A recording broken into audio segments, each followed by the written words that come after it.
Good evening, everyone. Let's begin by wishing peace in our hearts. Do you know the title of our lecture? I could speak of anything now. Nobody knows. Our friend Livia asked us to speak about the topic, why do we live in families? Why do we live in families? Everyone got the topic? Good. Whenever someone is sick and they go to a doctor, the doctor goes through a process, the process from sickness to health. And the process is the strategy of reductionism. If there's something wrong with your organism, let's find out what is it about your organs or a particular organ that is also sick. That's the process of reductionism. And the same goes with the family. When a body is fully healthy, it means that the entire organism is healthy because the organs are functioning appropriately, the tissues are healthy, the cells are healthy, the organelles of the cells are healthy, and that produces an integral, healthy individual. But if someone is sick, they go to the doctor, and the doctor asks them a couple of questions. The doctor is trying to find out what are the symptoms you are experiencing. That's step number one. And the person might say, well, I feel dizzy, I feel very thirsty all the time, or I have lots of headaches. Those are the symptoms. Step number one. Step number two. Well, we need to do certain exams. We need to find out what's going on because the body tells the doctor what's wrong. Just like a car, when you take to the mechanic, an honest one, he will put the car in a computer to read the diagnosis, and that will present the car's problem. The same goes with the organism, our bodies, the machine. So we go for exams, and they do a blood work. And the doctor, after getting the results of the blood work, will let the patient know what is the diagnosis. And that, my friends, it's one of the most important part of this process, knowing the correct diagnosis. Because just like in a car, if you think that the car has a problem with the alternator, but you keep changing the steering wheel, you will never solve the problem. One part of the car has nothing to do with the other. So diagnosis, it's a very important step to know the actual problem. So after reading the exams, that would be step number two, telling the patient, this is what you have, diagnosis. After that, here comes the prognosis. What's the prognosis? That's when the doctor would say, this is treatable. We have a solution for your problem. You have a good prognosis. Then comes step number four. The patient would say, well, if this is treatable, what is it that I have to do to alleviate my symptoms or get rid of this disease altogether? And then we have step four, which is treatment. The doctor will prescribe a certain kind of medication, change in diet. That will be the treatment. And then we have step number five, which is the application of that treatment, the follow-up. The doctor would say, take these meds or do this, change that, and then I'll see you within a month in order to check if there was any progress of your condition. So let's revise that. Step number one, symptoms. Step number two, exams. Step number three, prognosis. Step number four, treatment. Step number five, follow-up. Now, obviously, we might we might have the best doctor on the planet, but if we're not following the treatment protocol, nothing is going to work. Especially if what the doctor is prescribing requires sacrifice on our part. Most individuals, when they see a doctor, they want a doctor to be some sort of a magician. We go there with all these symptoms, and we want the doctor to get his magic wand, hit our heads, and say, problem solved. Or if the doctor finds out that the cause of our illness has to do with our lifestyle, most people do not want to change their lifestyle. They want a doctor to prescribe a pill which will not require the individual to change their lifestyle. For example, diabetes. What is the cause of diabetes? It can be that the person has a malfunction pancreas. The pancreas gets so tired of producing insulin. The body is such a beautiful machine. We all require sugar in order to function. But just like with anything else, if we have too much of it, it actually damages the machine. Now, whenever you eat anything that contains either a lot or a little bit of sugar, but when you're eating, you're not thinking the amount of sugar you are taking it. You don't say to yourself, today I need about 253 grams of sugar. You don't say that. You just eat it. And your body, by itself, automatically checks the amount of sugar you have, and then it produces the insulin to control the amount of sugar you need in your blood. Isn't that fantastic? I think it's amazing that the body does all these different functions even without our awareness. When was the last time you looked at your pancreas and you said, go ahead, produce insulin right now? You never did this. It does automatically for you. That in itself, it's a miracle. So if someone abuses the machine, what happens? If they eat too much sugar and the pancreas keeps producing insulin, it gets to a point that the pancreas says, it's too much. You overworking me. This is overtime all the time. I cannot take all this amount of sugar. I'm producing a lot of insulin. It gets to a point that it doesn't produce enough insulin anymore. And as a result, the blood gets very thick, or the walls or the blood vessels, they become narrow and narrow. It's called atherosclerosis. And as a result, not sufficient blood go through your cells. For example, if you know someone with diabetes, their toes slowly, gradually become discolored, then darker and darker until it's completely blue. And that's when the person, if it's a woman, she gets dizzy, she will go and see a doctor. If it's a man, he's almost waiting to be dead in the house to be taken to the hospital. Do you have this experience at home? No? You all have conscious husbands who are well aware of their health, or do they wait to almost die at home to be taken to see a doctor?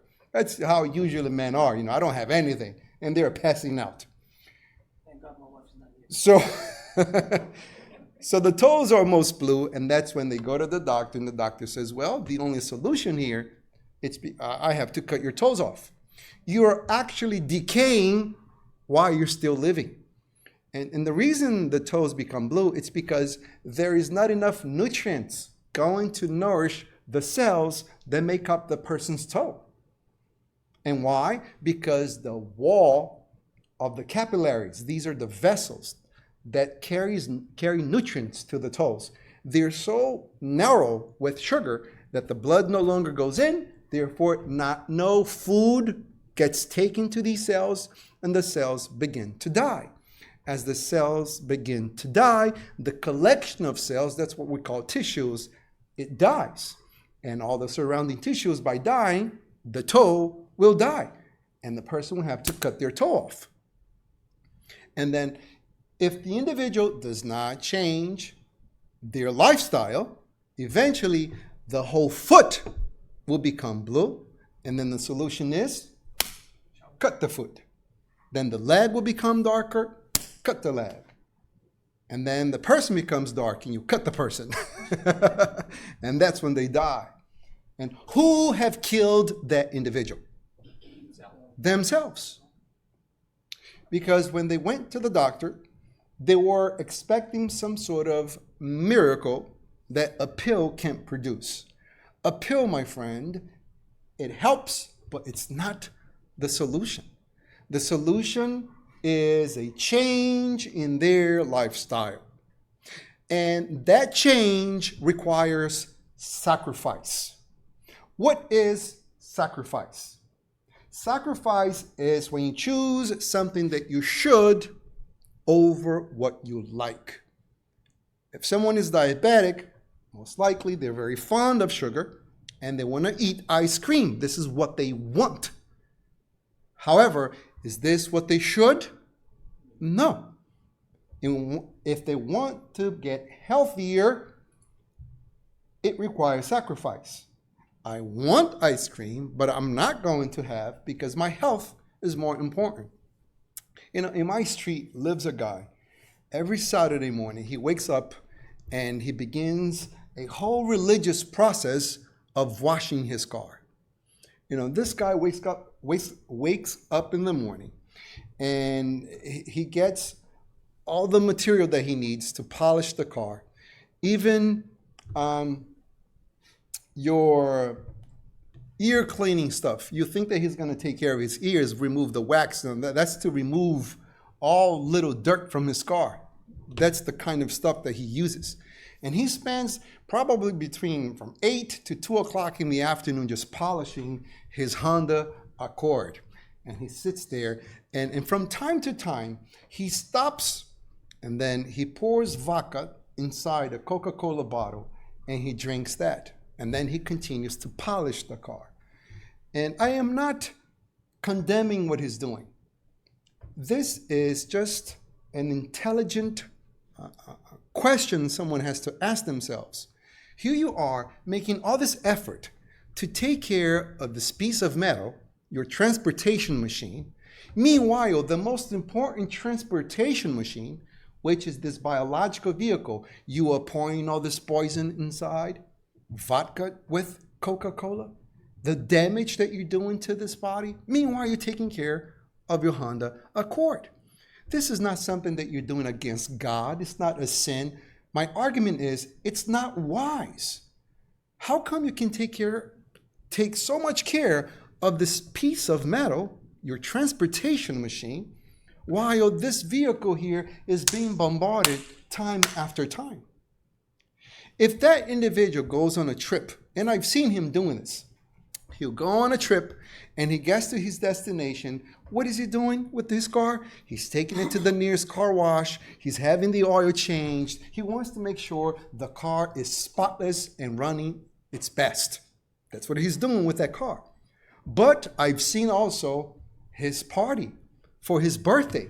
On his birthday, I saw him drinking plenty of vodka with Coca-Cola while also smoking cigarette.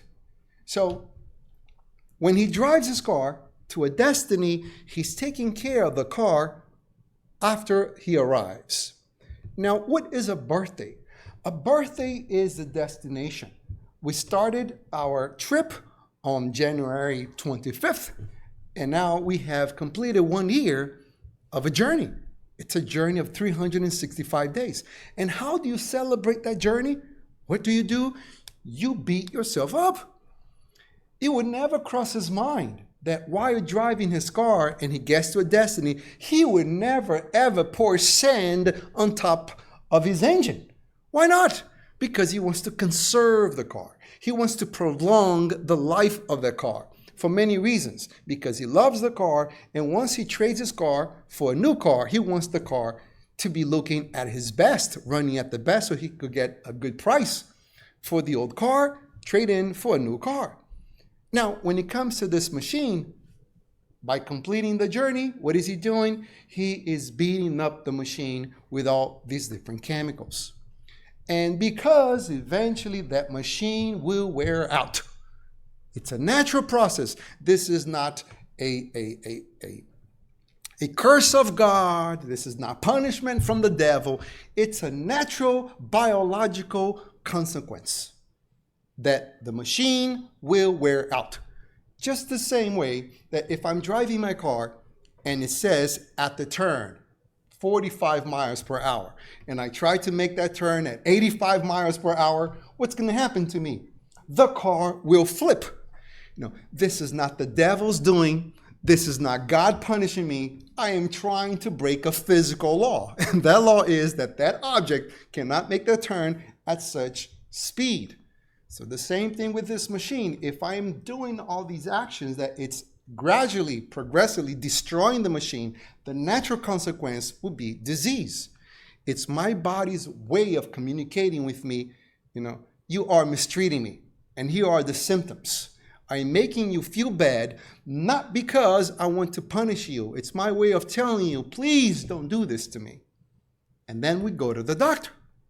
And if we are wise, we're going to make a lifestyle change, which will require a sacrifice. I know when most people go, what do they want? Just the pill. A pill to lower their blood pressure, a pill to lower their sugar level. And believe me, there are plenty of doctors that exactly what they want to do for you, to keep you forever on that pill. It guarantees a customer for life. That's great for them. It's business. Meanwhile, if we really want to take care of our machine, we do research on our own. And what is it, the things that I can do, the lifestyles I can implement, the change in the lifestyles I can implement to bring health to my body. And why? Because I want to prolong the existence of my body. There is no trade-in. Once I damage this one, that's it. So I want to prolong this machine as much as possible. And why? Because our physical existence is an opportunity for spiritual growth. If I shorten my physical existence, I'm doing damage to myself, spiritually and physically. So now you might ask, what is this has to do with family? Well, everything. Because the family unit is the cell of our society. And if the cell is sick, eventually the entire organism will be sick as well, the society as a whole. So in order for us to bring health to our families, it requires sacrifice. And what kind of sacrifices it requires? Much of change in our lifestyle, especially in our perception. Do you follow my argument so far? Yes or no? Can you say yes with a little bit more of enthusiasm so I believe in what you're saying? Yes. You follow the argument? Yes.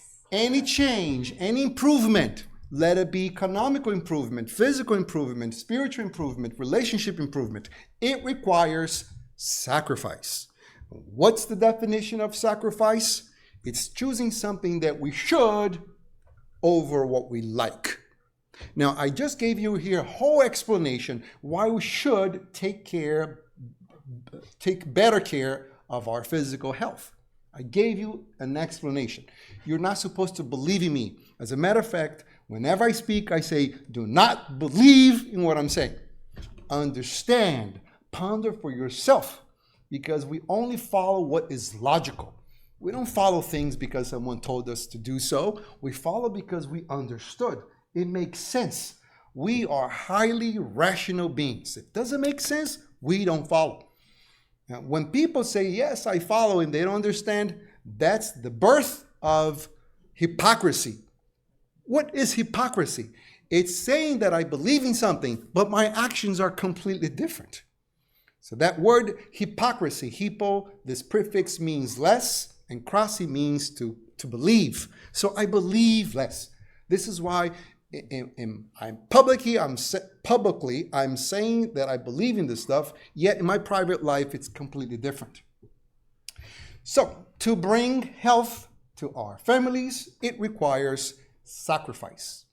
What is sacrifice? I want this sentence to be ingrained in our minds. Sacrifice is to choose something that we should over what we like.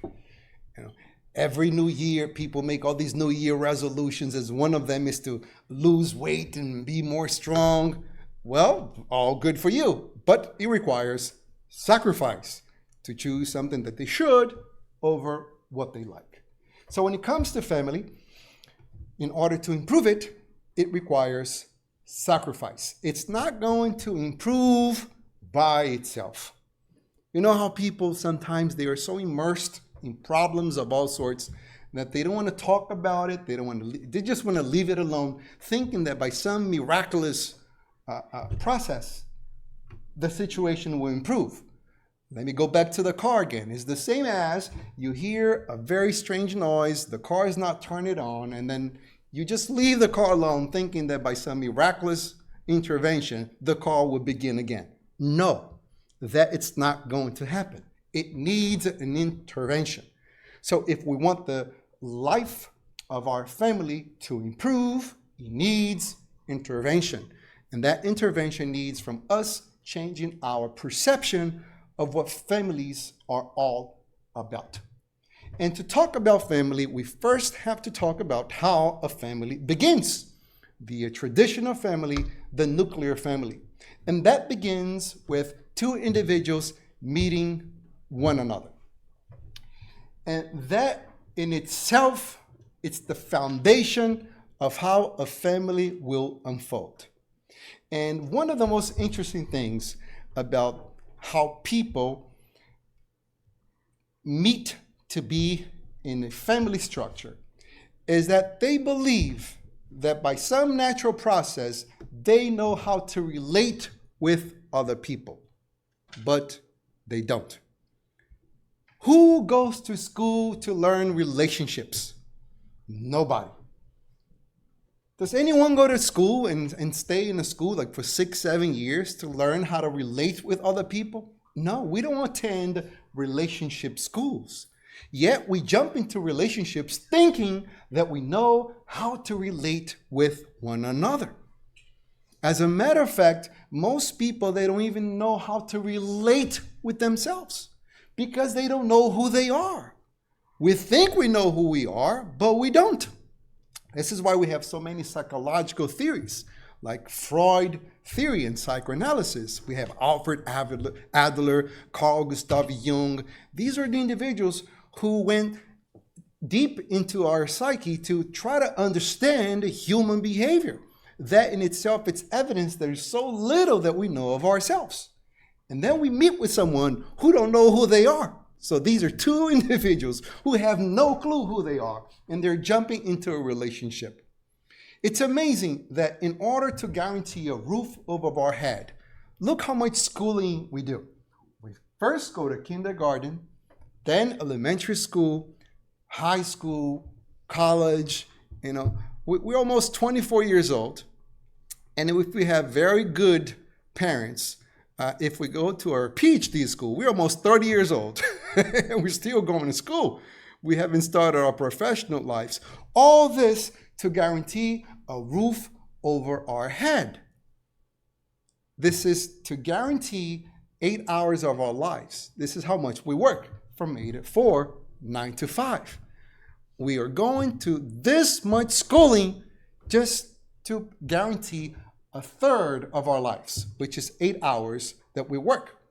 But the other third, it's spent while we are awake, relating with other people. And then the other third, we are spending sleeping. So we have 24 hours. Those are 3 sets of 8. But in reality, we are relating with people all the time, even when we're sleeping. Because if that person next to you is snoring, that's a relationship that in itself, it's a very disturbing, even when you're sleeping. So these are two individuals who are meeting who have no clue who they are. And then the relationship starts with all these different premises. They are bound to make the relationship fail. And if the relationship is bound to fail, how in the world can a family work in that scenario? It's impossible.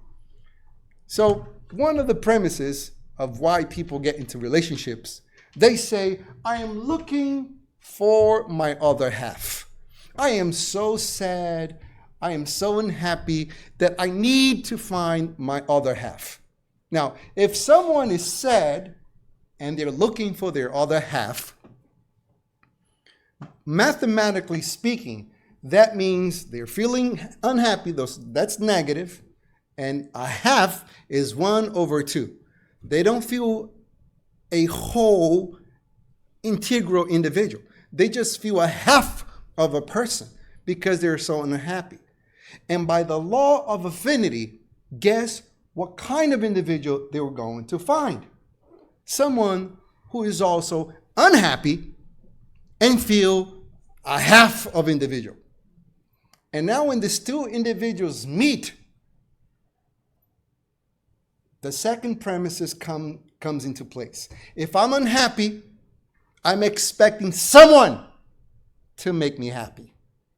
And that, my friend, is a relationship bound to failure. And why? Because now I'm imposing on you the job of making me happy. And that is impossible. Because if I'm a miserable individual by myself, there is no one on this planet that will make me happy. So by the law of affinity, these were two unhappy individuals who are making their lives a living hell. So how, if they have a kid, this could be a healthy family? Impossible. And that kid, children, my friends, are living sponges. Children absorb constantly their parents' conflicts. And as a result, because these two parents are so miserable, that misery will transfer to the child. And it might create a vicious cycle. A cycle of which that child will perpetuate when that child is old enough to get into their own relationships. Well, I was 8 years old. My mother said, I cannot stand you anymore, and she left my father. That was it. So now I'm with this relationship, and I am tired of you, so goodbye. And then I married another man. I remember I was 10 years old. My father left my mother, so why should I stay with you? I'm just going to move on to the next person. And you see these individuals changing their relationships from partners to partners as if they're just changing clothes. In their mind, they're looking for happiness, as if happiness is somewhere. Happiness is not a geographical place. Happiness is a state of mind. It's a state of mind. It's a byproduct of you developing your potential as a human being. You have a potential that needs to be unfolded. And that, my friend, becomes your mission in life. When you're working towards developing that potential, the effort that you're doing to be a better version of yourself creates this sensation of happiness. I'm not settling for less. I'm capable of more.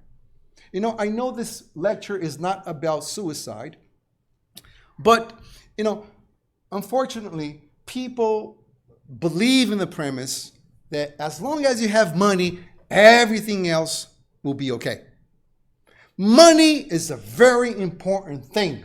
We live in a material world, and we need a material asset to navigate throughout this world. There's nothing wrong with wanting money.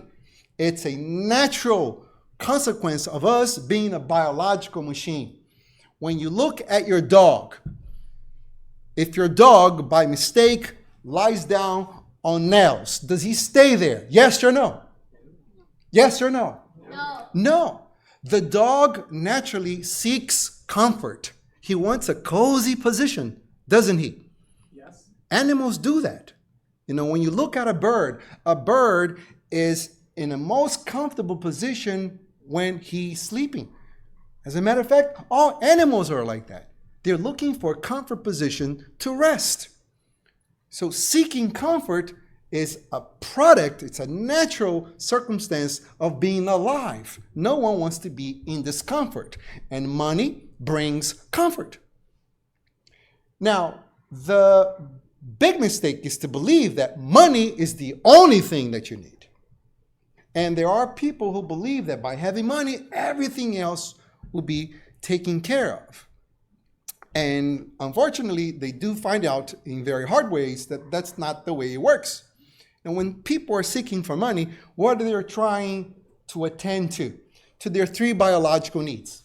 The need to rest, the need to eat, and the need to reproduce.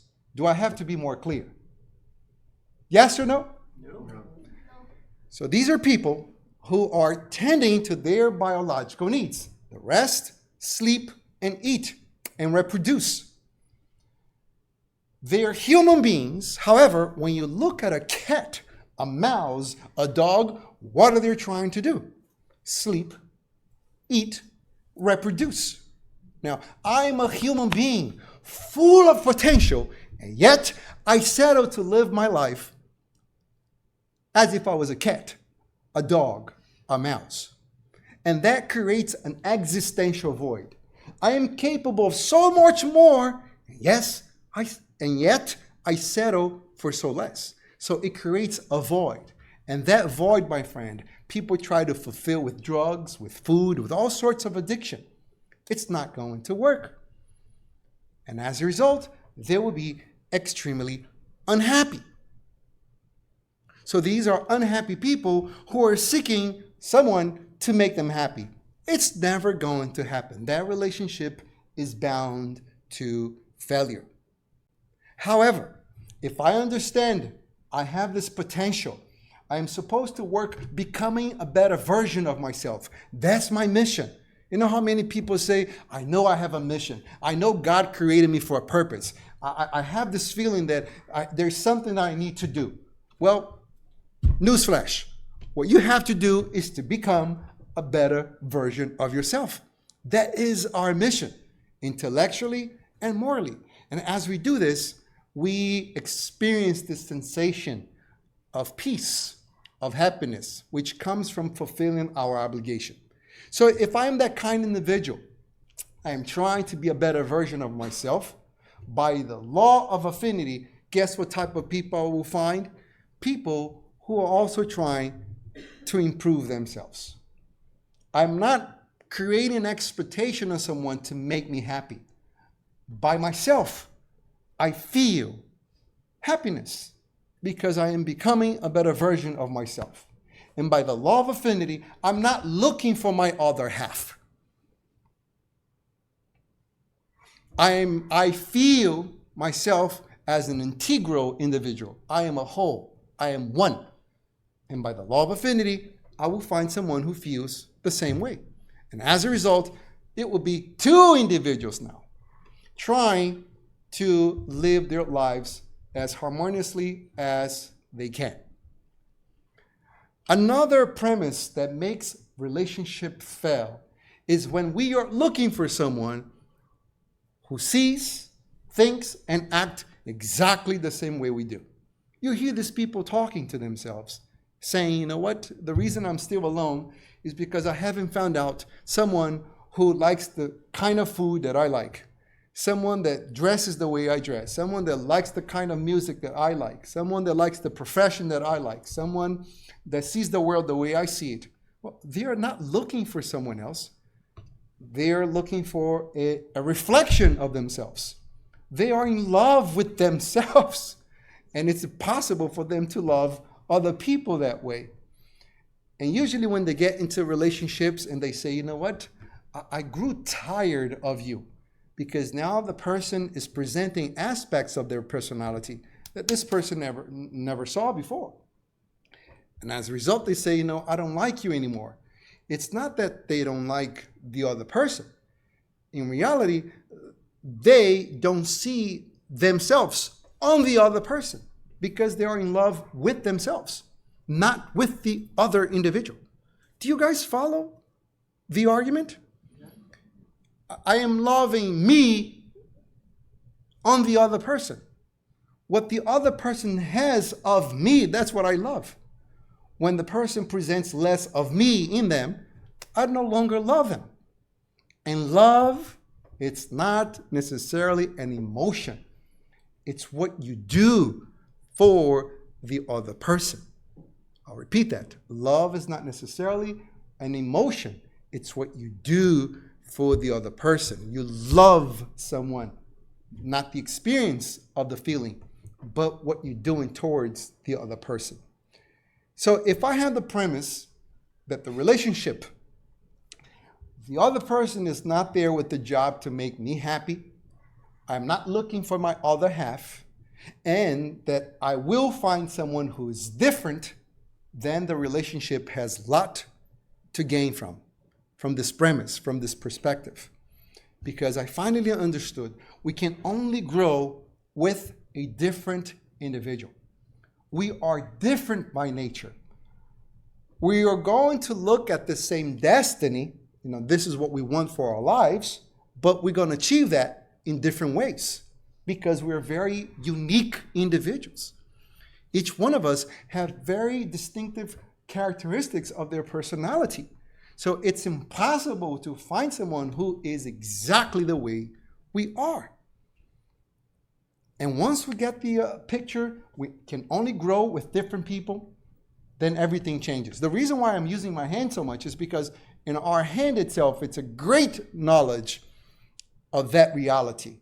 If all of our fingers were the index finger, not even a cup of glass, we're able to grab it. If all of our fingers were index fingers. The reason why we have harmony in the movement is because each finger is very unique. It has its own height, its own function. And when that diversity of function works together, we're able to do wonderful things with our fingers. And the same goes with human beings. When we have the psychological maturity, I only grow with different people.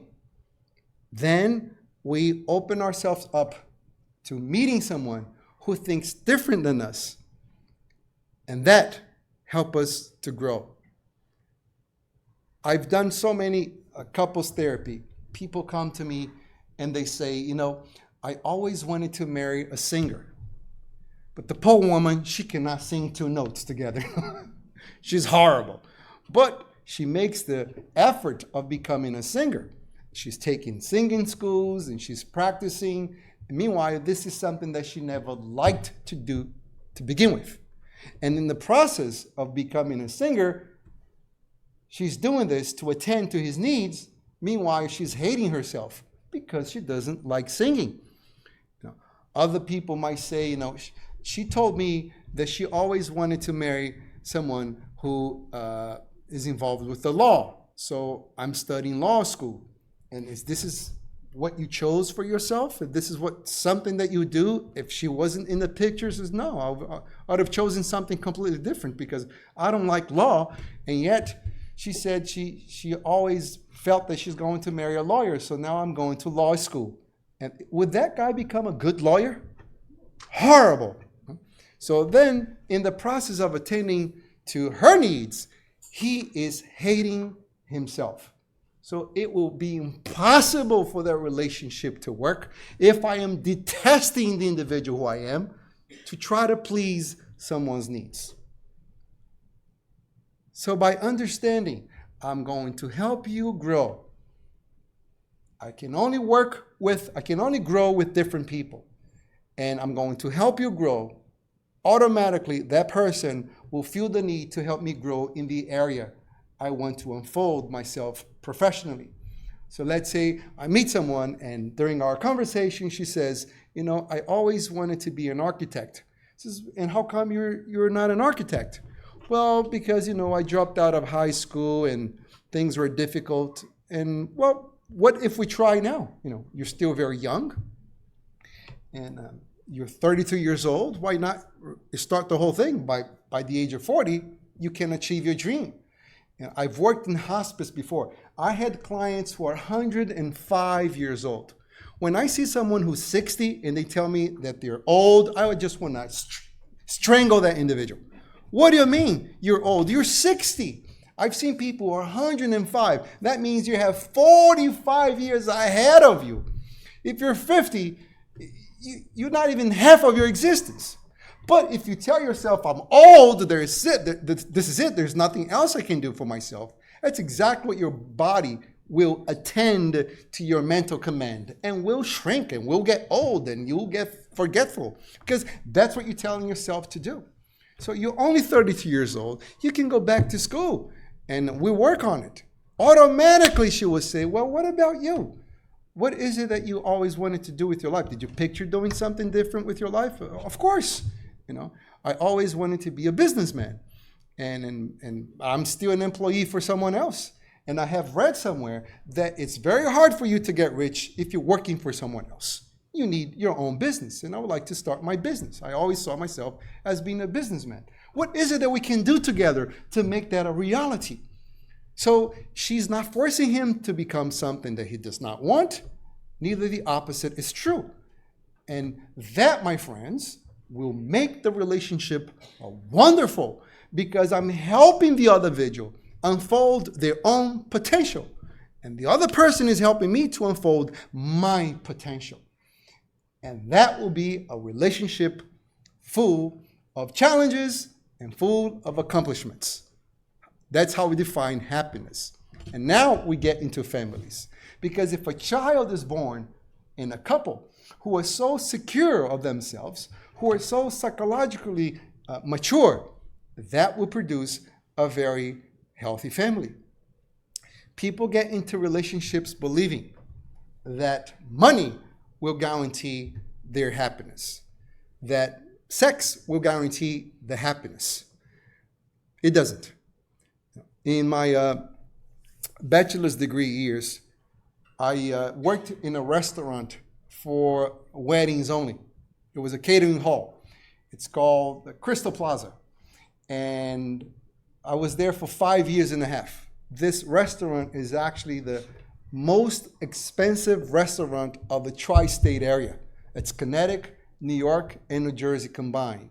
Back then, 6 hours wedding cost an average of $80,000.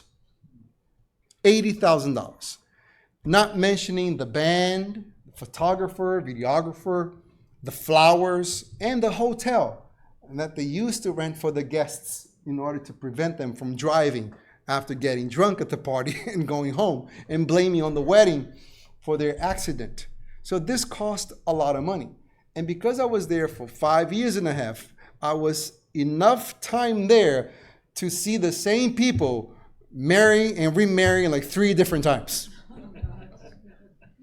Because that was a combination of money, of power. When I began there, this is poor people thinking for rich people. I thought to myself, why in the world are you going to spend so much money on a party? If I had that kind of money, I'll buy a house, I'll pay my college, a down payment for a property. But then as I worked there, I came to find out all the guests were very rich people. And they wanted to show off who could give more. So at the end of the party, they had enough money to purchase their home, go on vacation, and still pay for the party. And yet I saw the same individuals remarrying like 3 different times. I'm not saying all of them. I'm just emphasizing that money by itself, it's not a guarantee of happiness. Neither what I mentioned before. I forgot. Which is the meeting of the bodies. If you have that meeting every day, what happens? The senses, the biological senses, literally gets tired. For example, those who like coffee with sugar, you begin with 1 spoon of sugar, and after a while, the taste buds on your tongue no longer receives the same kind of signal. It no longer perceives the same intensity of sugar.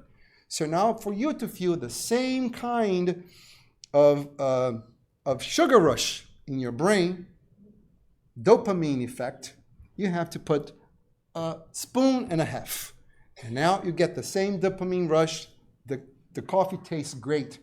After a while, a spoon and a half is no longer sufficient. You have to do 2 of them. After a while, those 2 no longer sufficient. You have to do 2 and a half. The same process occurs with any biological function that we're doing on a daily basis.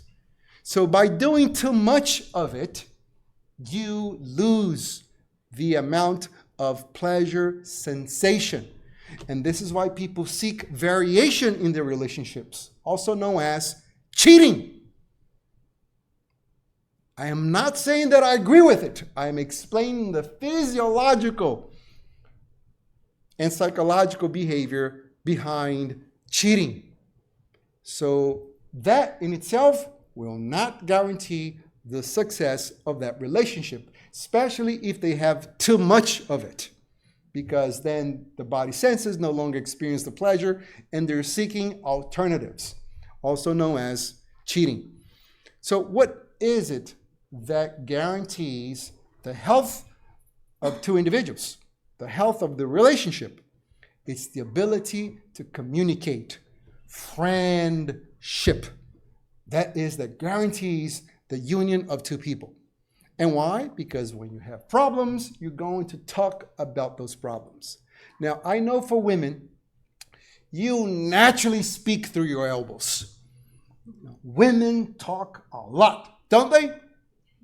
No. I see some women shaking their heads. Is this a trap? Is this a trap? And there is a reason for this. I'm not saying this is the only reason for this, but there is a reason for this. When women are little girls, they're running around, they're doing all sorts of things, and they bang their knee, and they come to daddy and mommy crying. And as mom and daddy sees that little girl crying, they make a whole show, a whole fuss for that little girl. And then she cries even more. Come and see daddy, let me heal you, I'll give you a hug, I'll give you a kiss. And she cries even more. At that instance, both parents are teaching that little girl to express her emotions. So she learns from the get-go, whenever she feels something, she needs to talk about it. Meanwhile, when that little boy is running around, falls down, scratches himself, you could even see blood, both parents are saying, boys don't cry. Shush! I was watching a cartoon. This guy, he was the king of shush because he held the shush and he would hit people. And this is the shusher. And he hit everybody to stop crying. I thought it was very funny. So we are shushing the kid. Shh, boys don't cry. And by doing this, we are teaching that little boy from a very early age, do not express your emotions. It's a sign of weakness. So this is why women, who you're trying to speak with your man, it's like pulling the teeth, isn't it? It is so hard to get any word out of this guy because he was trained not to express his emotions. And someone told me, Julio, whenever my wife asks me, what are you thinking? My answer to her is, if I wanted you to know what I was thinking, I wouldn't be thinking, I would be speaking. What a tough answer. Well, how can we solve anything if the other person doesn't know the issue? Meanwhile, you have someone who's constantly trying to say everything that's going on with them. Obviously, there is huge conflict. So our suggestion is, let's learn how to better communicate. However, there is a better way to communicate, and that cannot be Friday night when both individuals are very tired from a whole week of work, plus hungry. Have you ever heard the experience, I am hangry? It's a combination of being angry with hungry. I am hangry. There's a whole evolutionary explanation why we get angry when we are hungry. So obviously, our senses are so focused in getting food that it's not available for anything else. So if you try to have a very difficult conversation on a Friday night, you're setting yourself up for a big fight. Because you're saying the word yellow and the person understands the word blue. She says the word red and you get the word brown because the senses are not listening. And that could be a gigantic fight. So leave it for Sunday morning when you're well rested, you're well fed, you got some 3 pancakes and eggs in your stomach, if you're very cozy, and then you bring all these sensitive subjects onto the table. And now we're ready to have that conversation, keeping in mind that he was not trained to elaborate too much on his feelings, and yet we have to be disciplined with how much we are always expressing ourselves. But the ability to communicate, that is the number one ingredient in order to keep a marriage grounded, safe, and moving forward. And naturally, what this has to do with families, because we're going to transfer these traits to our children. We're going to communicate with them, and we're going to teach them to communicate with us. And as a result, we will be growing together because, and here comes the title of the lecture, that is the reason we live in families. It's the law of society. We Spiritists, our foundation is the Spirit's book. And the third part of the Spirit's book, it's called the moral laws. And within the moral laws, we have the 8th law, which is entitled the law of society. These laws are the elaboration of the 10 commandments received by Moses in Mount Sinai. And in the law of society, we learn that we must live with one another. If God wanted us to live by ourselves, we would probably be born out of trees, not out of people. As you can see, we are forced from the get-go to relate with another individual. And as a result, by relating with another individual, we are working on ourselves. Because whenever we are relating with other people, we are learning a little bit more about ourselves. So on that same book, on question 775, Allan Kardec, the one who organized that book, he asked the question, what would be for society the result of relaxing family ties? Let's say people finally say to themselves, I don't want to get married, I don't want to have kids, I just want to be on my own. Do you see these kind of individuals now? Unfortunately, you got these 40 years olds who do not want to be involved with anyone. Neither have any kids, like a complete lack of responsibility. What would be the result if people do not want to get married, be within families? And the answer that the highly evolved spirits gave to us was the magnification of selfishness. The entire society will become more selfish. The reason why we live in families is to work on our selfishness. Selfishness is the culprit of our misery, of our suffering. Selfishness that leads to vanity. It's selfishness that leads to resentfulness. It's selfishness that leads to jealousy. These are very powerful emotions that bring our misery.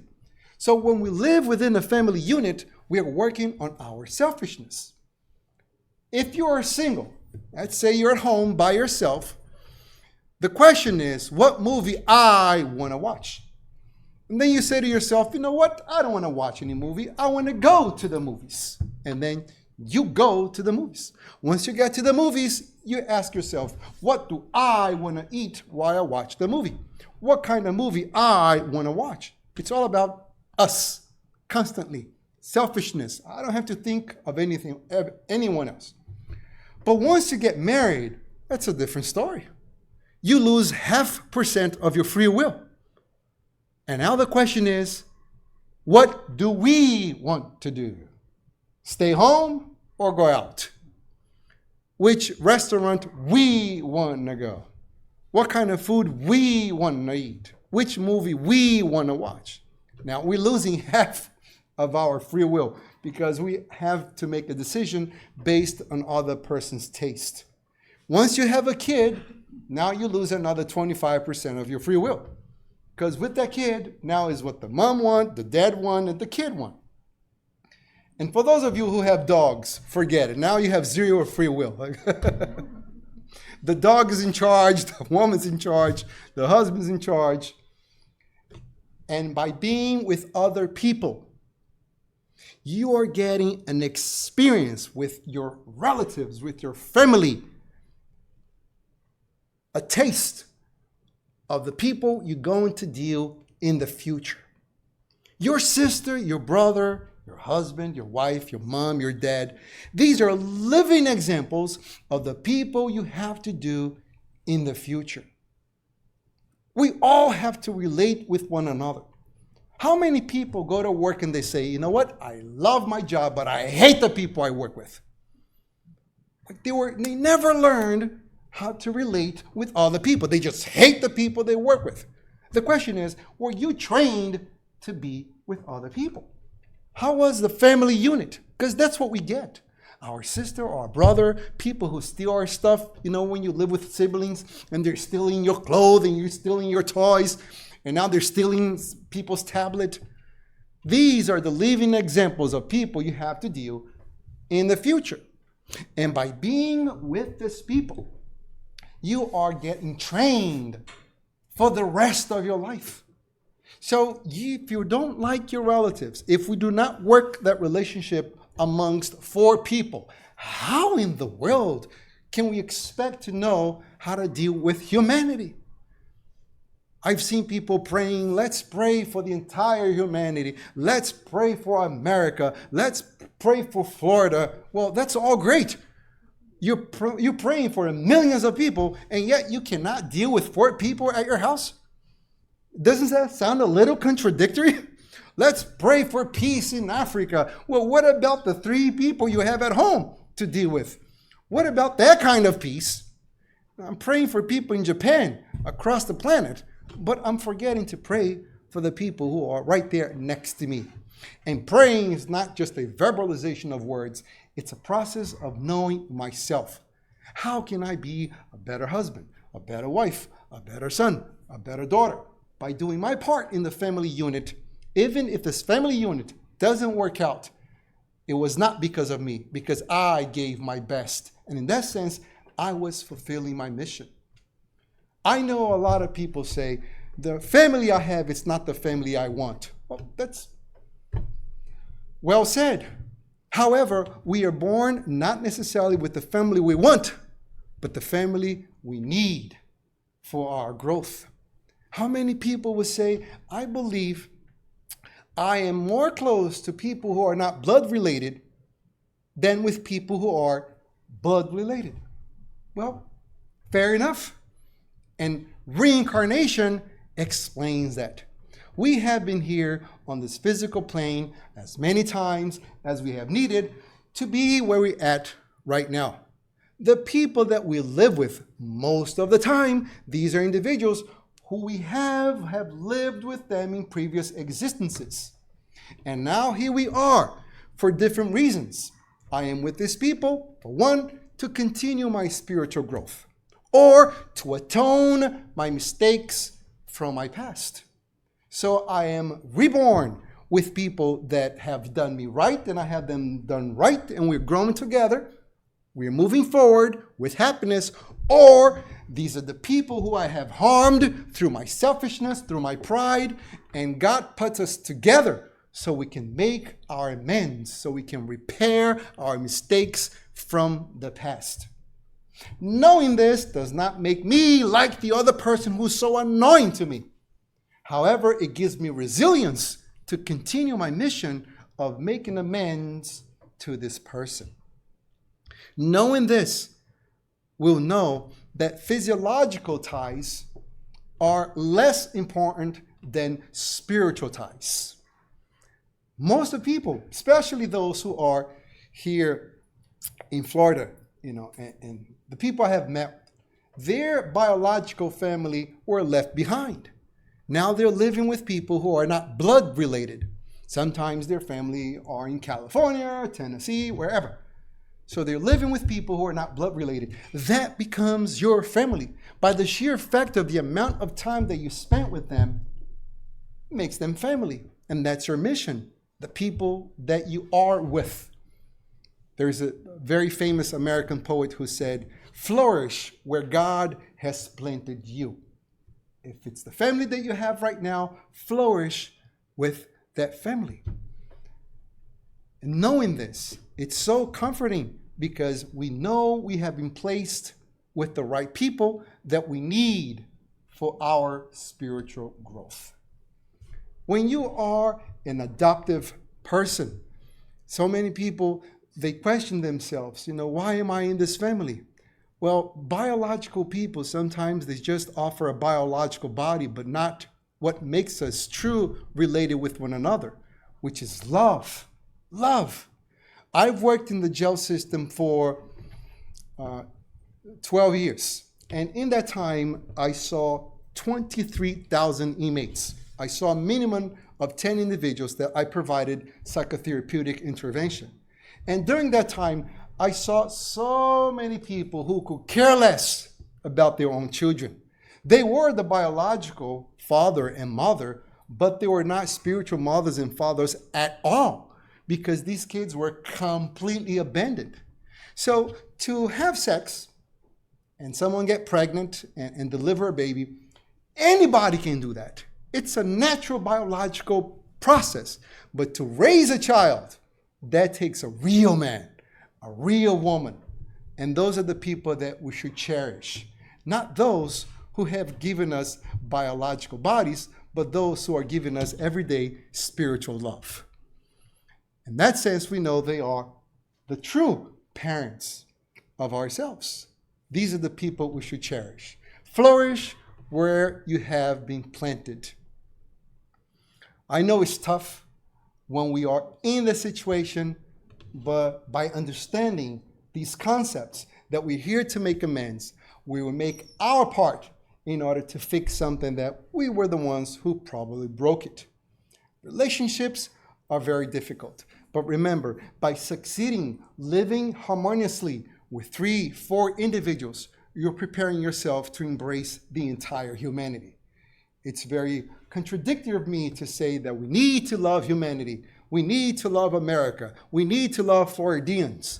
We need to love Orlandians when I disregard 3 people that live under my roof.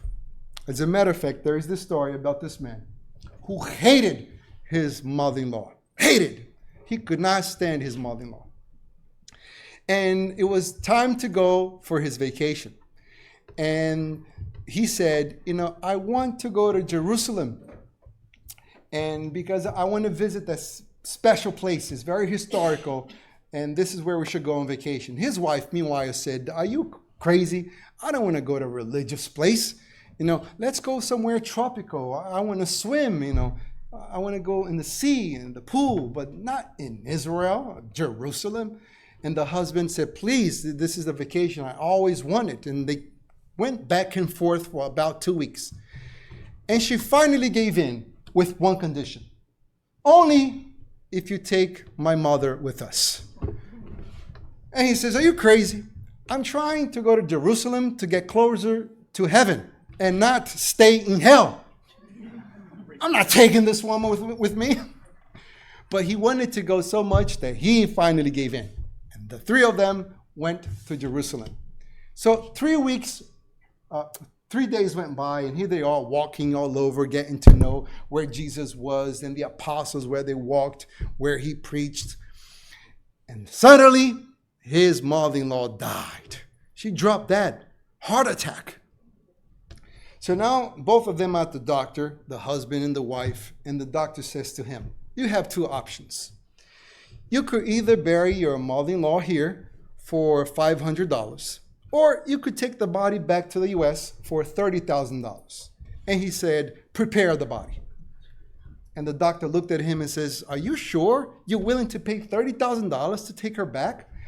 Why not bury her here? And he said, well, I heard someone resurrecting here.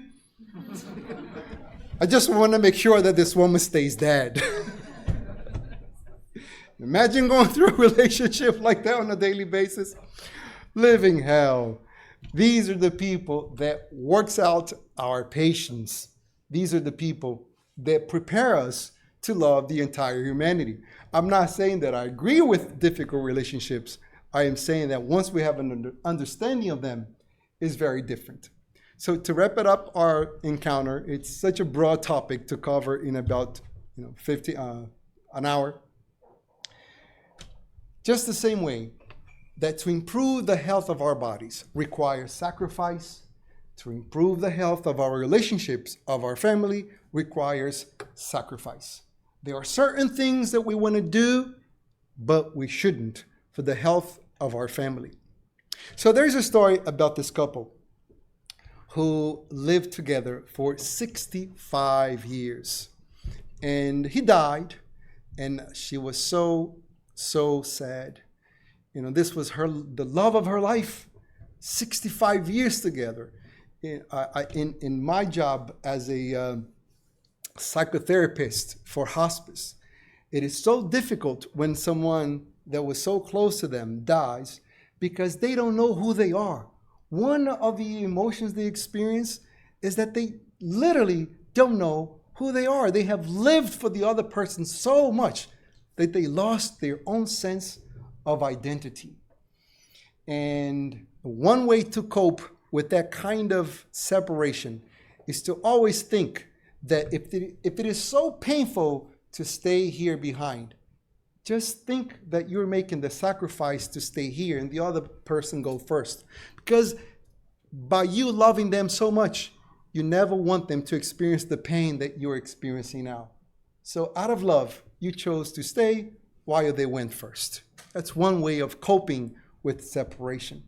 So she was going through this phase, and she was doing the hard part, which was to remove all his stuff, his clothing, his tools. And by doing that, she found a letter. And in that letter, it says, "Honey, I love you so much. However, there's something that I need to confess to you." So she closed the letter and said to herself, "Oh my God, has he done something wrong? Just now he's telling me?" She opened up the letter again, and he said, "Remember when we first met? We were both 13 years old. It was the school dance. We were all at our gymnasium, and everyone was dancing, including you. You were so beautifully dressed. I could remember vividly how beautiful you looked that night. And you were dancing with all of my friends, which was okay, but I wanted to dance with you too. But I was such a shy guy that I could not even bear the courage of getting the rejection from you. No, so I was not even asking you to dance with me because in my mind, I knew you were going to say no. And I couldn't take that kind of rejection. And then I stood there for 2 hours watching you dancing with everybody. And then when it was time to go home, I don't know what happened to me, but I said, while you're passing in front of me, would you like to go for a cup of coffee? And then I immediately left because I was so sure you're going to give me the answer no. But then you said yes. I froze. I was so nervous that you said yes that I didn't know how to react. And then you asked me where you were going for our cup of coffee. And I said, well, let's go to the local diner. So we went. And we were so silent. And you're probably wondering why I was so silent and quiet, because I had no idea you would say yes. So I did not prepare a speech for you. So when we sat down at the diner, the waitress came and she said, can I get you anything? And then you said, bring me a cup of chocolate. And then I said, well, bring me a cup of coffee with salt. You looked at me and you said, well, this guy has to be crazy. He's drinking coffee with salt. And then I was shaking so hard, and eventually you asked me, why are you drinking coffee with salt? Isn't that weird? And I said, well, the reason why I drink coffee with salt? It's because I grew up near the beach. And if you have been near the beach in the morning, there is this breeze of salt that comes through the window. So my mom used to prepare breakfast, and we could felt the breeze coming in, bringing the sensation of salt. So whenever I drink coffee, I like to drink coffee with salt to remember the beautiful breakfasts my mom made for our family. And she said, with this kind of sensitivity, I could say anything to this guy. This is the guy I want to be with. Oh my God, you're super sensitive. And from that, a whole conversation began. We became boyfriend and girlfriend. We went along to get married, have kids. We had a wonderful life.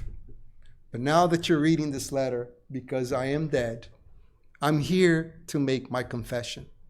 Remember that night that I told you I wanted coffee with salt? And she stopped again and she remembered vividly. Yes, of course I remember. And he said, well, I lied. I never wanted coffee with salt. I was so nervous that you actually said yes to my invitation that when the waitress came, I just responded, coffee with salt instead of sugar. So I lied.